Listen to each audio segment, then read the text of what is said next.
Começa agora o Podes, o podcast do Espírito Santo, uma realização dos cartórios de protesto. Aqui conversamos com lideranças, empresários e empreendedores e profissionais que contribuem para o desenvolvimento empresarial do nosso estado. Seja muito bem-vindo, seja muito bem-vinda ao Podes, o podcast do Espírito Santo, uma iniciativa e realização dos cartórios de protesto. Eu sou Rubem Rochel e estarei com vocês nesse nosso bate-papo. Hoje vamos falar aqui de cidadania, de justiça, de como a justiça ajuda o desenvolvimento capixaba. E para isso, nós estamos recebendo aqui nos nossos estúdios o desembargador William Silva, ele que é corregedor-geral do Tribunal de Justiça do Espírito Santo. Seja muito bem-vindo, corregedor. Obrigado. Obrigado pelo ter aceitado aí o nosso convite. E desembargador, para a gente dar início aí a esse nosso bate-papo, eu queria ver com o senhor qual que é o trabalho da Corregedoria de Justiça no Tribunal de Justiça do Espírito Santo. A Corregedoria do Tribunal de Justiça do Estado do Espírito Santo, durante o ano 2024 e 2025, assim que o Tribunal Pleno, ou seja, a maioria dos colegas me elegeu como corregedor, ela começou a desenvolver uma corregedoria diferenciada. E exatamente por quê? Pelo fato de ter sido servidor do Poder Judiciário, depois advogado e após juiz de direito e atualmente desembargador, eu conheço o Judiciário por dentro. E corregedoria, quando se falava em corregedoria, na época em que fui servidor, nós estávamos falando de um bicho-papão. Todo mundo morria de medo. Um medo, um corre-corre, uma correria danada, e tira processo daqui, leva para ali, e esconde isso, esconde aquilo, e quem não estava trabalhando aparecia no trabalho. Era uma coisa terrível. Então, o que eu fiz? Eu fiz um trabalho de revisitar o conceito de Corregedoria Geral de Justiça. E nessa revisita, eu estabeleci uma corregedoria moderna. Uma corregedoria moderna, de orientação pedagógica e com foco em resultados.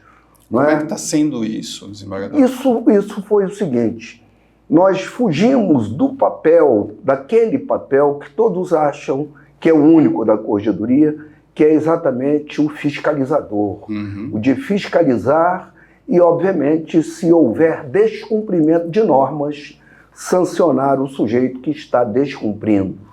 É claro que se eu adotei um estilo pedagógico e de orientação, eu não estava de forma alguma querendo isso, eu deixava bem claro em todas as comarcas por onde eu passei fazendo correição, que a corregedoria não estava ali para ser parte do problema, e sim para ser parte da solução do problema, para que o resultado surgisse, obviamente.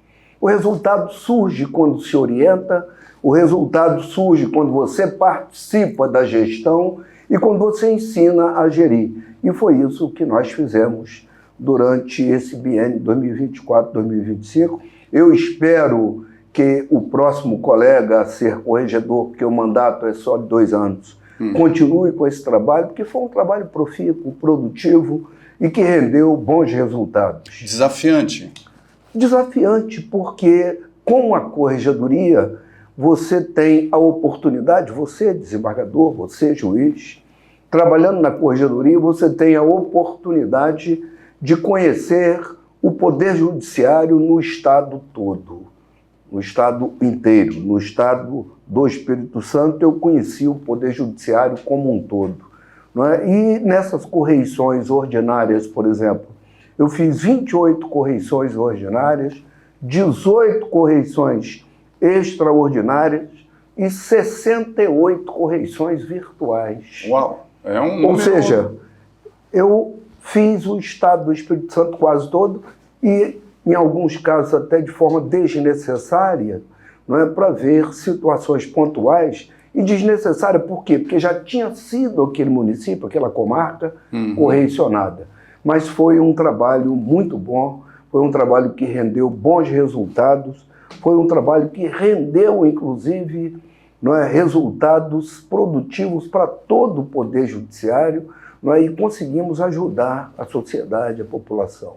Desembargador, no outro viés também o tribunal aqui ele foi correcionado, né, pelo CNJ. Perfeitamente. Como é que foi isso? Como é que foi esse processo? A correição ocorreu agora, recentemente, foi no mês de setembro, e a correição do CNJ, eles fazem num estilo diferente, porque não tem como, em uma semana, correicionar o Estado todo. Então, o ministro Mauro Campbell esteve aqui no Estado do Espírito Santo, eu o recepcionei, e recepcionei a equipe dele, e houve correição no tribunal e também na Corregedoria Geral de Justiça. E essa correição, ou dessas correições, porque eles sorteiam algumas unidades para correicionar, tanto no tribunal, no segundo grau, como no primeiro grau. E essas correições, elas geram um relatório de correição. Esse relatório vem depois com algumas exigências, quando não estão sendo cumpridas todas as normas, todas as diretrizes, todas as metas do Conselho Nacional de Justiça. Porque, lamentavelmente, o Conselho Nacional de Justiça, que está situado em Brasília, ele correiciona e fiscaliza o Poder Judiciário do Brasil. E, lamentavelmente, eu digo por quê? Lamentavelmente porque o Conselho Nacional de Justiça ele vê o Estado do Espírito Santo, do tamanhozinho que nós somos, como vê a Bahia, com quase 1.000 municípios, como vê Minas Gerais, com quase 1.000 municípios. É diferente, não é? Ver a proporção é o Estado outra, do Espírito Santo e São Paulo, não podemos comparar de forma alguma.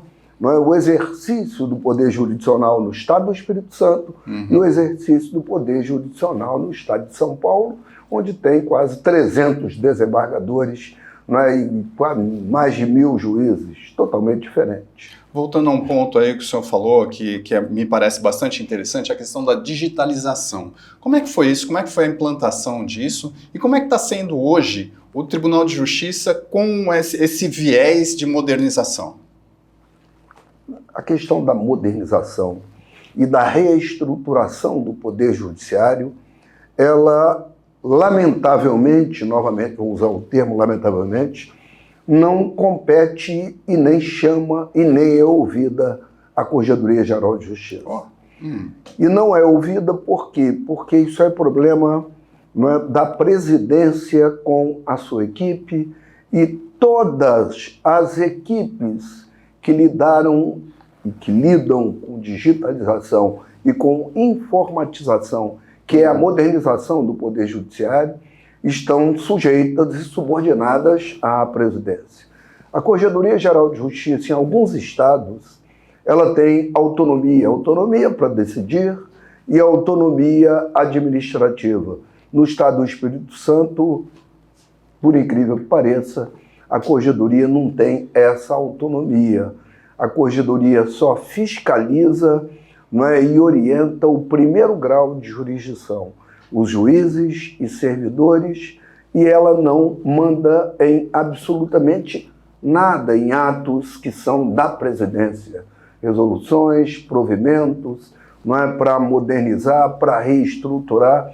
Tudo isso é feito ou pelo Tribunal Pleno ou de forma monocrática pelo presidente, e foi o que aconteceu em várias situações. Essa revolução digital que está o Espírito Santo hoje, ela foi feita de forma monocrática pelo presidente, que de forma corajosa iniciou várias frentes de modernização na área tecnológica, trabalhando inclusive com inteligência artificial e etc., que muita gente, lamentavelmente, pediu até para sair do time, para ser aposentada, adoeceu, problema com crise de ansiedade, etc., porque começou a pensar que a inteligência artificial e que essa virtualização fosse substituir o ser humano, e ele não poderia acompanhar e entrou em pânico, entrou em desespero. Muita gente, e a gente sabe que não é bem assim, né? Claro que não vai substituir nunca o ser humano.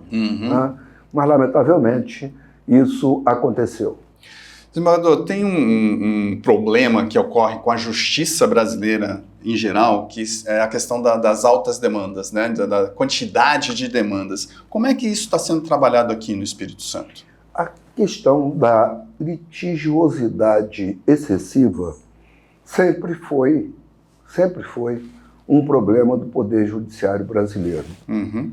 Já foi feita pesquisa no sentido, o Poder Judiciário brasileiro é um dos poderes judiciários no mundo que mais enfrenta esse excesso de litigiosidade. E por isso, o Poder Judiciário, na parte judicial, está, às vezes, sempre congestionado. Hoje, graças a Deus, a lei permite que se faça muitas coisas, muitas ações podem ser feitas hoje pelo extrajudicial. Isso acontece por todos os cartórios, de registro, de notas, de título, de protesto, etc. E isso ocorrendo, isso ajuda a descongestionar o Poder Judiciário. Por quê? Porque quando a coisa é resolvida com o extrajudicial, ela é resolvida em consenso. Não tem litígio. Se não tem litígio, vai diminuir, ou pelo menos minimizar, o congestionamento pelo qual o judiciário tem passado. E como é que a Corregedoria se adequa? O que a Corregedoria faz em relação a exatamente esses trabalhos extrajudiciais? Ela, na realidade, orienta o extrajudicial, não é? E nessa orientação nós regulamentamos também várias ações que o extrajudicial pode substituir o judicial, o juiz, né? E resolver o problema lá no extrajudicial, no cartório. E exatamente por isso eu tenho dito em todas as comarcas pelas quais passei, né, e tenho passado em correição, que o extrajudicial é, na realidade, o cartão de visitas, a porta de entrada do Poder Judiciário. O cidadão, antes de chegar ao Poder Judiciário e conversar com o servidor do Judiciário, com o juiz, né, ou mesmo com o próprio Ministério Público, que faz parte do sistema de justiça, mesmo às vezes até antes do defensor público, que também faz parte do sistema de justiça, o primeiro que ele procura é o delegatário do cartóriozinho lá no patrimônio que ele mora, lá no interior. Não é? Ele vai do jeito que ele sai da roça, de bota, todo sujo, com a ferramenta na mão e tal, não é? Se orientar com o delegatário do cartório. Então, a função, o trabalho, a missão do extrajudicial é muito grande. Não é? Exatamente por isso. Ele é quem recepciona, em primeiro lugar, aquele sujeito que bate as portas do Poder Judiciário. O senhor pode dar um exemplo aí para deixar mais claro para os nossos ouvintes como que é esse trabalho? O trabalho do extrajudicial em substituição ao judicial no Poder Judiciário, que é permitido hoje por lei federal, inclusive, não é? É o que nós estamos chamando de desjudicialização, e esse trabalho é regulamentado em algumas situações pela própria Corregedoria Geral de Justiça, e o delegatário também tem conhecimento, obrigatoriamente, conhecimento jurídico, não é, para exercer esse trabalho. Então pode ser feito hoje com o extrajudicial, sem precisar procurar a parte judicial do Poder Judiciário, inclusive as questões que envolvem direito de família, né, separação, divórcio e etc., inventário, partilha, uso capião, tudo isso, não é, hoje até apreensão de bens móveis, naqueles casos que houve, é claro, alienação fiduciária, sem que haja congestionamento para o judicial. Tem desafogado, de fato, o judiciário? Mas muito, tem desafogado muito. E a parceria que eu desenvolvi nesses 2 anos com o extrajudicial, com os delegatários e com as associações e entidades da classe dos delegatários, né, do extrajudicial, tem sido muito produtiva. E essa produtividade leva exatamente aqui a nós vermos que o extrajudicial está sim colaborando e colaborando de forma efetiva para o descongestionamento do Poder Judiciário. Aproveitando esse gancho, desembargador, a gente pode fazer uma relação aí entre justiça eficiente e desenvolvimento econômico? Deve fazer. E deve fazer por quê? Porque se a justiça presta, se a justiça entrega, se ela presta uma jurisdição com excelência, com qualidade, isso vai impactar, sim, no dia a dia das pessoas, no desenvolvimento da comarca, do Estado e do país. Isso impacta de forma direta. A gente pode pensar em atração de investimentos também por conta disso? Tudo. Deve pensar em tudo. Por quê? Porque a justiça, quando atinge, ou pelo menos se procura cotidianamente, de forma recorrente, a prestar um trabalho com excelência, ela chama, ela atrai, é claro, investimentos para aquele local, para aquela comarca, para aquele estado. A gente pode pensar também a justiça como parceira para a inovação tecnológica? Deve pensar, porque o que a justiça está fazendo hoje, principalmente em inovação tecnológica, e para gerir as unidades judiciárias, isso serve de exemplo, inclusive para a iniciativa privada. Por quê? Porque a gestão na administração pública, ela deve seguir as mesmas normas que a gestão na administração privada. É claro, se você tem uma empresa e essa empresa não é bem gerida, ou é gerida sem planos, sem uma estrutura, é claro que a tendência é falência, que a tendência é quebra, é bancarrota, não tem jeito. Então, o judiciário está servindo de exemplo. Aqui, o atual presidente, o colega Samuel, ele iniciou várias ações que devem continuar com a próxima gestão, com a gestão que vai assumir na próxima quinzena, o tribunal, no lugar dele, porque termina o mandato dele também, junto com o meu. Sim. E é claro que essas iniciativas de reestruturação e de informatização, de virtualização do Poder Judiciário hoje, por exemplo, quase 100% dos processos no Poder Judiciário são digitais.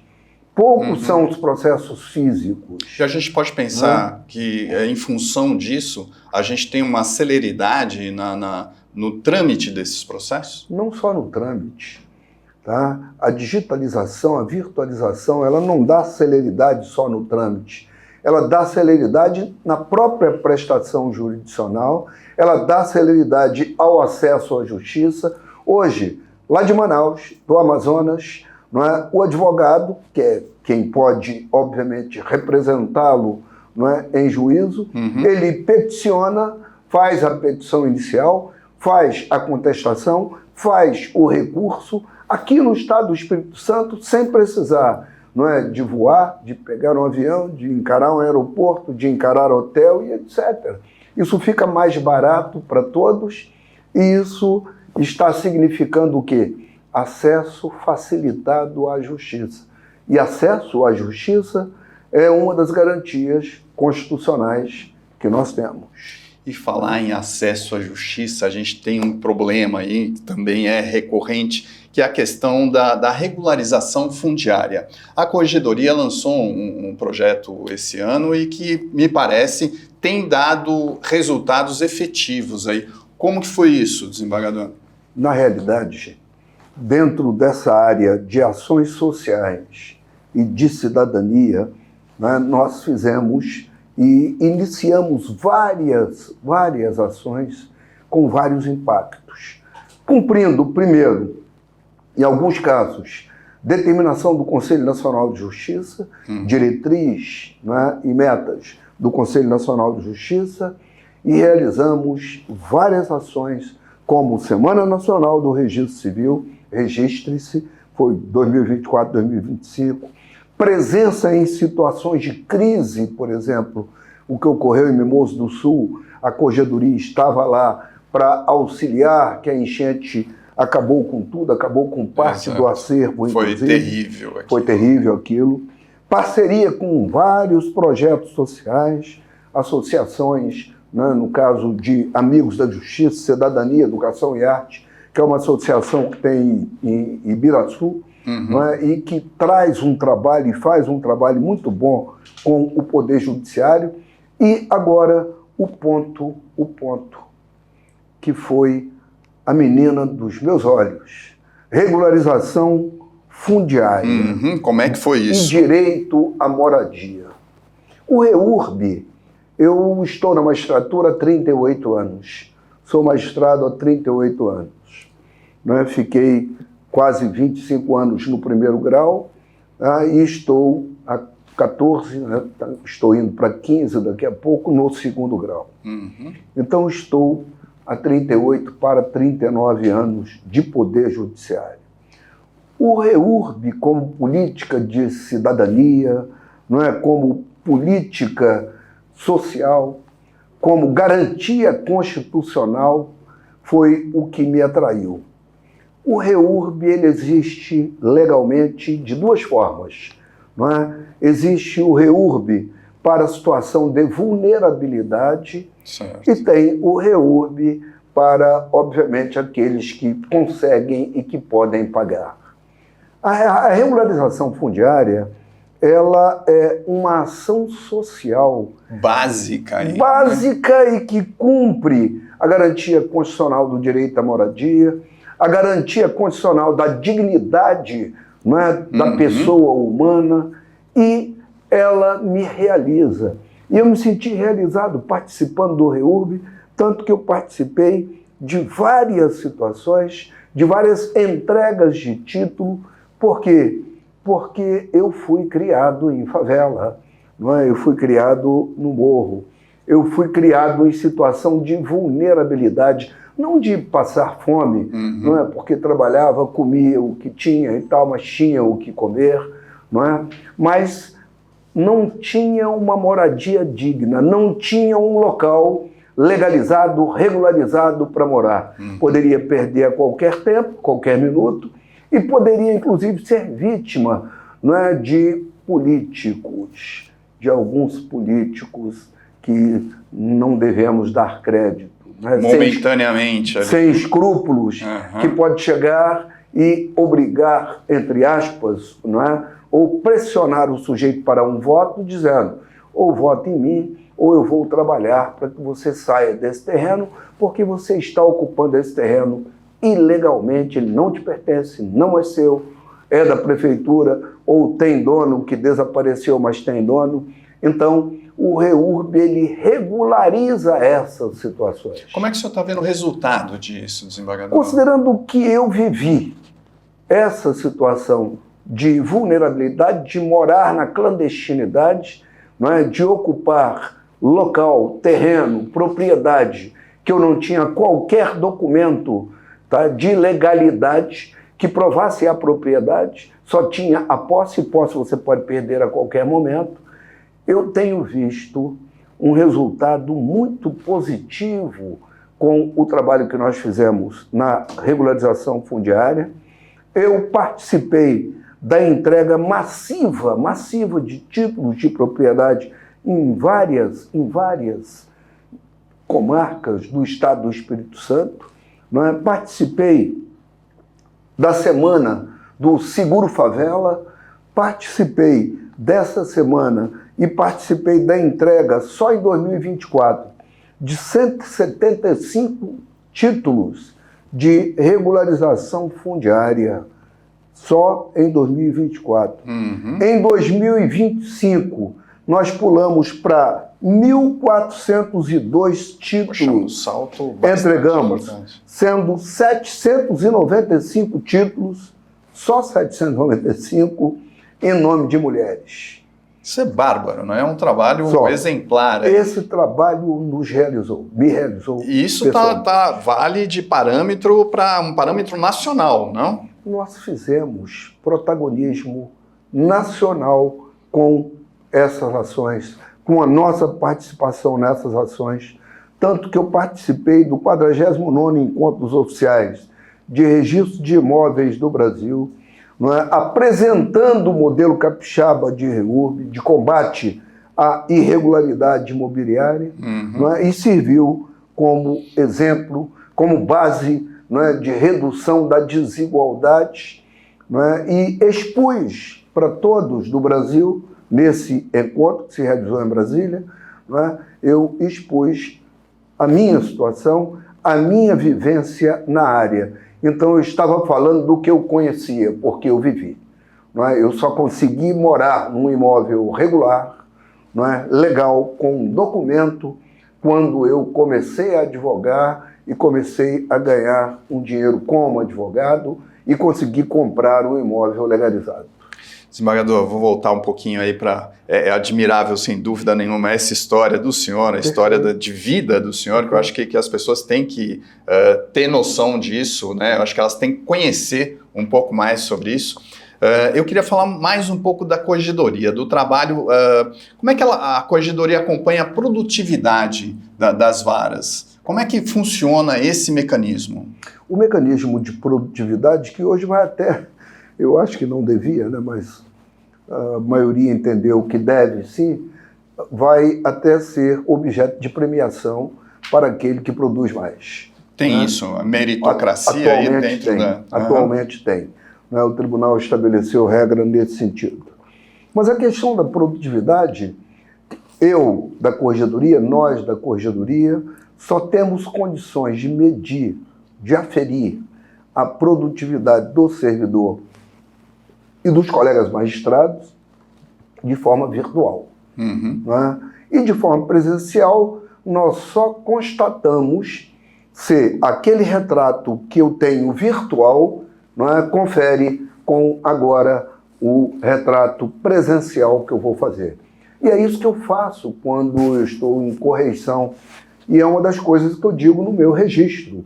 Eu faço um discurso de abertura, um registro de abertura, e digo que estou ali na comarca exatamente não para fiscalizar e sancionar, porque o direito administrativo sancionador, para mim, é a última ratio, é o que deve ser usado por último. Primeiro, eu devo orientar, devo participar, devo ensinar, né, devo educar, trabalhar de forma pedagógica, para depois ver dados. Então, a questão da produtividade do servidor e do juiz, eu já chego com números que eu tenho do sistema da corregedoria, né, de produtividade de servidor e produtividade de magistrado. Para conferir, nós vamos conferir depois nas anotações e na alimentação do sistema que é feito na unidade, em cada comarca, em loco, tá, e de forma presencial. E temos visto que isso está tendo resultados positivos. Isso também, no mesmo viés, apresenta uma melhor rapidez, uma celeridade maior também nesses trâmites? É exatamente isso que nós verificamos. Se a produtividade é grande, em regra, a celeridade na prestação jurisdicional também é grande, está sendo alcançada. O que nós vemos no local é a produtividade, a qualidade com que está sendo entregue a produtividade, porque produzir muito e produzir mal significa não produzir. Então nós vemos a produtividade na questão quantidade e qualidade também. Em relação ao extrajudicial, como é que é feita a fiscalização? Da mesma forma. Tanto que eu dividi a minha equipe em judicial e extrajudicial, porque nós não temos no estado do Espírito Santo duas corregedorias. Estou falando isso porque em alguns estados nós temos duas corregedorias. Como é que funciona? Temos uma com um corregedor e sua equipe para a parte judicial e temos outra com o corregedor e sua equipe para a parte extrajudicial. Corregedor do judicial e corregedor só do extrajudicial. E o extrajudicial é tão grande, no estado do Espírito Santo, porque veja bem o número de serventias, de delegações que o estado tem em cada comarca. Algumas comarcas 3, outras 5, outras 10. Então, a quantidade é bem maior do que as unidades jurisdicionais, as unidades do próprio judicial. Como o extrajudicial também é parte do sistema de justiça, então o critério, né, claro, e é a parte principal, porque é a porta de entrada, como eu já falei, o critério é o mesmo de correição para os dois. Eu tenho equipe diferenciada por causa da especialização. Certo. Por quê? Porque o cidadão que está no extrajudicial e que é delegatário do registro, né, de notas ou do próprio protesto, ele sabe mais daquilo do que nós, do judicial. Então, veja bem, eu vou acompanhar o trabalho de alguém que sabe mais do que eu. Não é? O delegatário sabe mais do que eu, é claro.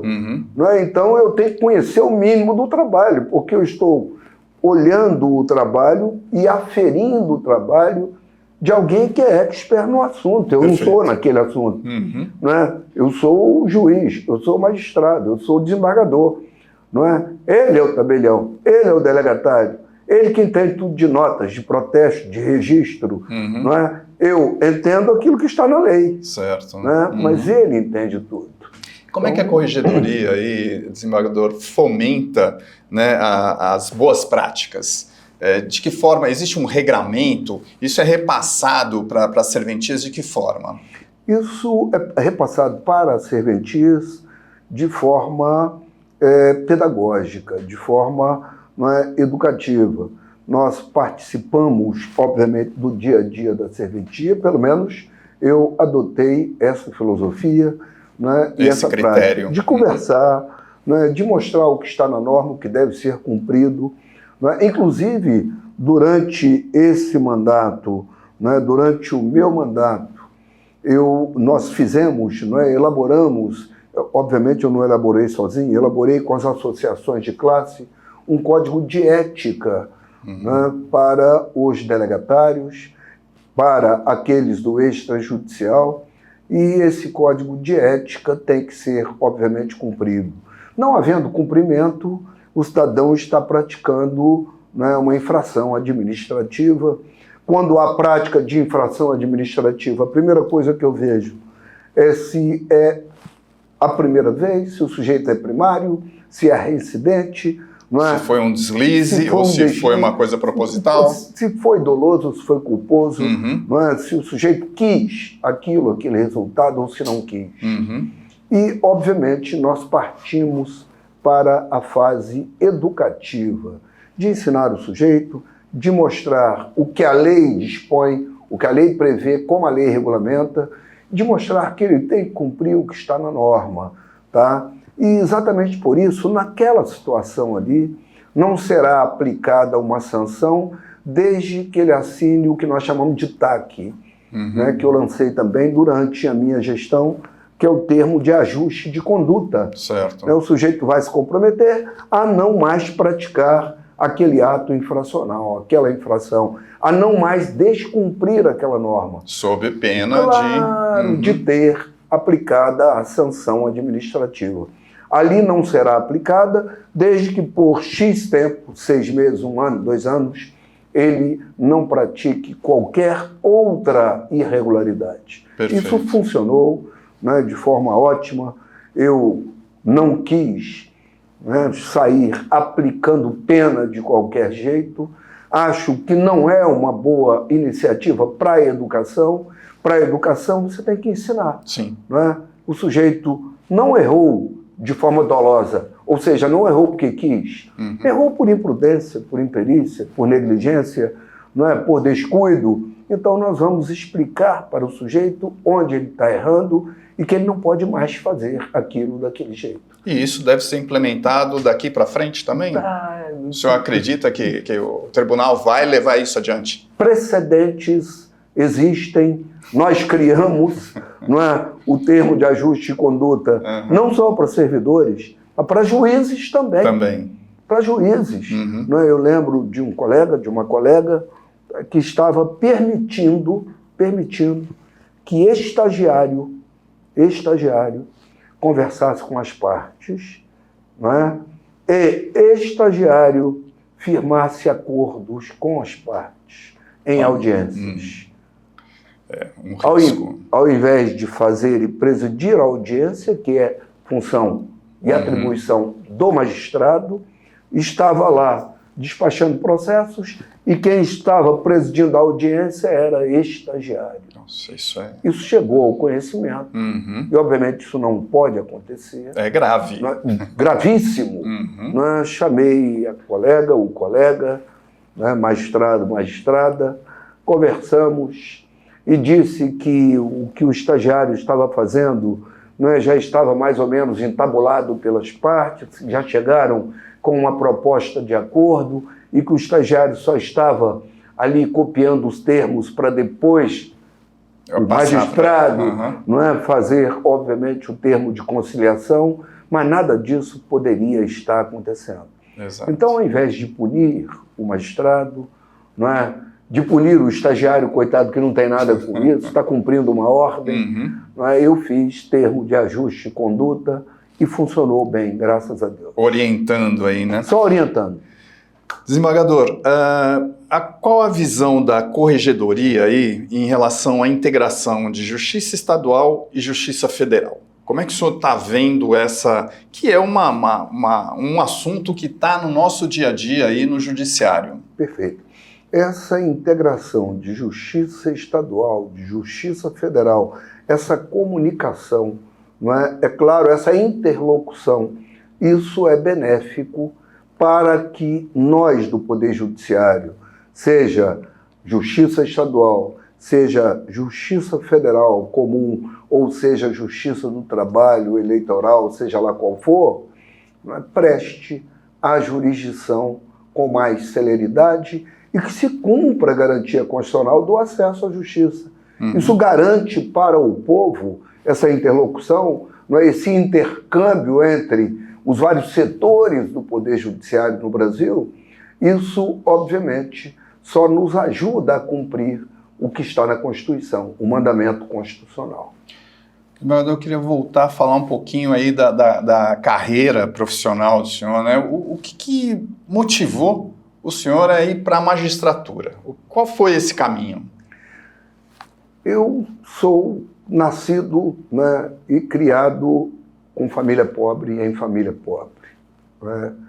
Minha mãe costureira e meu pai sapateiro. E o sonho da minha mãe, já que ela era auxiliar de enfermagem, era que eu fosse médico. Certo. Porque é o que ela via o médico fazer todo dia e tal. E eu disse para ela que eu não tinha a menor tendência para ser médico. Mas, por outras razões, eu seria advogado, seria um dia promotor de justiça e seria um dia juiz de direito. E aí fiz direito, consegui passar no primeiro vestibular, eu já estava aqui no Espírito Santo de volta. Estou falando isso porque parte da minha vida eu fiquei Espírito Santo e Rio de Janeiro, mesmo porque eu sou de quase perto da divisa, porque eu nasci no Alegre. Certo. E lá em Celina, que já fica perto da divisa tríplice, ali faz divisa com Rio de Janeiro, faz divisa com Minas Gerais e Espírito Santo. E aí eu tinha um sonho de ter um curso superior e a minha família também realizava e mantinha esse sonho de ter o primeiro filho, a primeira pessoa da família com curso superior. E eu já visava o direito, já gostava muito do direito e acabei fazendo o primeiro vestibular que fiz, me preparei e fiz para a UFES, e graças a Deus, sempre gostei muito de estudar, de ler, tive sorte, passei no primeiro vestibular, e fiz a Universidade Federal do Estado do Espírito Santo e depois comecei a realizar o sonho advogando por alguns anos, quase uma década. Depois tentei entrar no Ministério Público, não consegui porque era antes da Constituição de 88. Eles podiam indeferir, negar a inscrição sem qualquer justificativa, sem qualquer explicação. e a minha foi negada por umas 3 ou 4 vezes a inscrição para eu fazer prova. Não permitiam nem fazer prova, não é? E eu achei que na época foi negada porque, como advogado, eu advoguei muito na área do direito penal, do direito criminal, né? E, lamentavelmente, o crime não compensa nem para quem advoga, nem para quem escreve. Eu tenho várias obras, por exemplo, na área de direito penal e processo penal. Aliás, o senhor é membro da Academia Cachoeirense de Letras, aí, né? Outro título aí bastante interessante. Perfeito. Eu fui professor da faculdade, né, de Cachoeiro por algum tempo e conheci o Humberto Viana, né, que era um diretor eterno daquela faculdade, tá? E lecionei lá por alguns anos, uns 4 anos. Aí acabei conhecendo muita gente, inclusive o pessoal da Academia de Letras. Aí acabei sendo membro à época. Quais foram os momentos mais marcantes aí ao longo dessa carreira, que é emocionante, né? Essa carreira admirável que o senhor tem?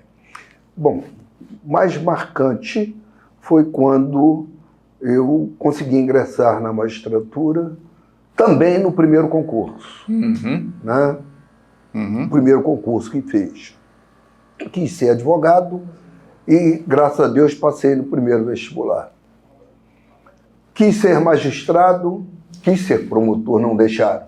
Né? Quis ser magistrado e passei no primeiro concurso. Quando eu tomei posse como magistrado, eu estava ali realizando um sonho que começou, né, a crescer e a se concretizar a partir do momento que eu, antes de formar, fui servidor, né, fui office boy de cartório, de office boy passei para, né, escrevente juramentado, na época se chamava, hoje é analista, porque não tinha concurso público, e ali eu via a função do juiz, né, e aquilo me despertava, eu quero ser ele, eu quero ser ela, eu quero ser juiz, né? E acabei, com sorte, passando no primeiro concurso, né? E estou aí até hoje. Essa foi a primeira realização. A segunda realização foi quando eu entrei no tribunal e que fui promovido a desembargador, e a minha mãe estava lá, estava viva ainda, graças a Deus. Lamentavelmente, meu pai já havia morrido, mas eu lembro como se fosse hoje, há 14, quase 15 anos atrás, eu tomando posse no Tribunal Pleno, no Tribunal de Justiça, como desembargador, e durante o meu discurso, já ainda no início, o pleno lotado, umas 300, 400 pessoas, não é? Eu, durante o meu discurso, eu falei com a mamãe, né? Sua bênção, mamãe. E ela, já combalida, doentezinha, levantou, tremendo, lá no meio da multidão, né? Já estava baixinha, ela não era tão baixa, mas vai envelhecendo, vai ficando mais baixo, né? E disse: que Deus te abençoe e te faça feliz, meu filho. Aí, meu amigo, o discurso teve uma parada ali mesmo, porque ninguém é de ferro, né? Você desaba. Sem dúvida, é muito emocionante. E, infelizmente, tá, anos depois, né, acho que 3 ou 4 anos depois, ela acabou falecendo. Poxa. Né? Papai já tinha falecido nessa época. Isso foi só realização. Desembargador, vamos pensar aí, como é que o senhor vê o futuro da justiça aqui no Espírito Santo? Eu vejo, sinceramente, um quadro muito bom para o futuro da justiça, não é? Principalmente depois dessa virtualização. Muitos colegas, né, que entraram, novos colegas, são totalmente preparados para essa justiça 4.0 e etc., para essa justiça virtual. Diferente de nós, estou falando nós mais antigos, não é? Eu e os colegas desembargadores e juízes mais antigos, eu entrei há quase 40 anos atrás, que nós entramos na época que não havia computador, não é? Na época da maquininha Olivetti. Eu, inclusive, para fazer prova, uma provinha que havia, que era dada pelo próprio delegatário no cartório para trabalhar, porque o cartório era híbrido, era judicial e extrajudicial, eu tive que fazer um curso de datilografia, né? ASD, né? Para ser isso. Datilógrafo, pois né? Porque tinha que ser ágil. Exato. Com o teclado. E lembro aquela Olivetti caixa alta. Pois tal, batia. Então, o futuro hoje é totalmente diferente para esses colegas magistrados, não é? Com 30 e poucos anos, com 40 anos, que entraram agora. Né? Com a inteligência artificial aí em tudo, peso, né? E eles conhecem tudo. Pois é. Porque eles são da época da digitalização, são da época da virtualização, são da época do computador, que eu não era. Não é? Eu tive que me adaptar, que me acostumar com essa nova realidade. Né? E vários colegas não se acostumaram e pediram, inclusive, aposentadoria antes da hora. Não aguentaram a pressão, acharam que não iam acompanhar.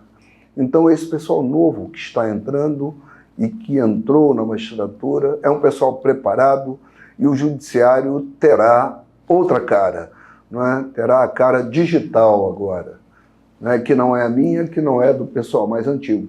Eu estou me adaptando ainda, tanto que ainda estou na fase do desmame, não é? Todo mundo tem tudo no computador, tem tudo no telefone e tal, eu também tenho, mas quase tudo. Alguma coisa eu quero cópia da fatura. Ainda tem que estar ali. Tem que estar no papel, porque eu gosto de rabiscar e tal. Então, qual mensagem que o senhor deixaria aí para os nossos ouvintes? A mensagem é que acreditem no poder judiciário, acreditem na justiça, não levem em consideração de forma alguma os atrasos. A justiça é tardia, sim, exatamente por causa do congestionamento. Mas isso não pode levar o cidadão a descrédito, a desacreditar do Poder Judiciário. Temos que acreditar porque o Poder Judiciário está melhorando a cada dia com pessoas que estão buscando essa melhora. Não é? E é claro, você não pode, de forma alguma, porque a justiça demorou, fazer justiça com as próprias mãos. Por quê? Porque fazer justiça com as próprias mãos é crime. Está previsto no Código Penal, no artigo 345 do Código Penal. Você não quer praticar crime, nem vai praticar crime, porque você já está combatendo o crime, você já está, se você bateu as portas da justiça, não é, combatendo a ilegalidade, então você não pode combater a ilegalidade com outra ilegalidade. Essa é a mensagem. Desembargador William Silva, Corregedor-Geral de Justiça do Tribunal de Justiça do Estado do Espírito Santo, muito obrigado pela presença, pelas reflexões, por essa história brilhante do senhor, desde o início até esse momento, à frente da Corregedoria e à frente aí do desenvolvimento capixaba. Perfeitamente. Sou eu quem agradece a oportunidade. E a oportunidade, né, de narrar com orgulho a minha trajetória e a trajetória de preto, pobre, de favelado. E chegamos ao fim de mais um episódio do Podes, o podcast do Espírito Santo, uma iniciativa e realização dos cartórios de protesto. Até o próximo. Esse foi mais um episódio do Podes, o podcast do Espírito Santo, um projeto dos cartórios de protesto. Até o próximo episódio.